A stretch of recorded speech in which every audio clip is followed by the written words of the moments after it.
আজকে বাসায় শিং মাছ নিয়ে আসছে। তো শিং মাছ আনলে যেটা হয়, এই মাছটা পরিষ্কার করা একটু কষ্ট, কালোটা সহজে দূর হতে চায় না। তো আজকে আপনাদের সাথে আমি শেয়ার করব আমি কিভাবে এই মাছগুলোকে একদম ধবধবে সাদা করে ফেলি।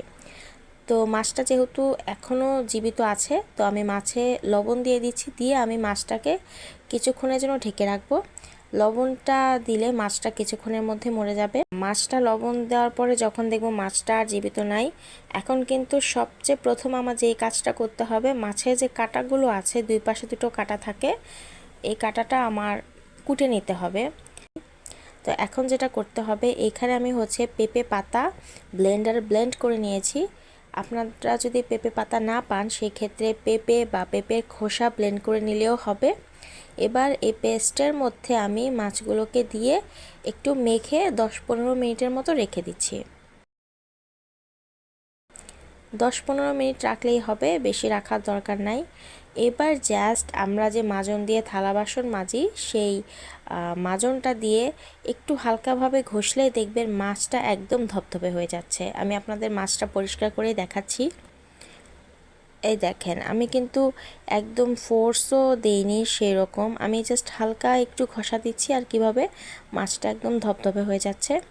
তবে এভাবে একটু সময় লাগবে, তার জন্য আমি বড় মালসাতে করে জাস্ট এখন মাছগুলো একটু ঘষে নিলেই মাছটা ধবধবে সাদা হয়ে যাবে।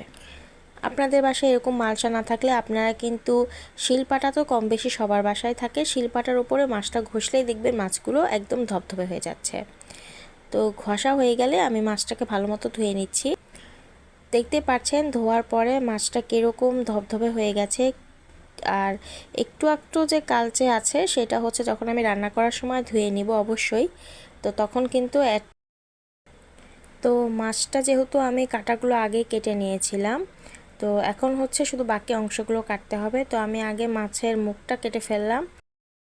এরপর এই যে মাছের একটা শক্ত অংশ আছে, এখান থেকে একটু আমি যেভাবে দেখাচ্ছি সেভাবে করলেই দেখবেন যে ওইটা কেটে ফেললেই কিন্তু ভেতর থেকে টান দিলে মাছের নাড়ি ভুড়ি ময়লা যেটা আছে বের হয়ে আসবে।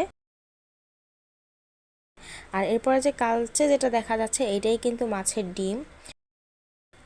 তো ভিডিওটা ভালো লাগলে চ্যানেলটি আমার সাবস্ক্রাইব করবেন, আর ভিডিওটা দেখার জন্য অনেক ধন্যবাদ। সবাই ভালো থাকবেন। আল্লাহ হাফেজ।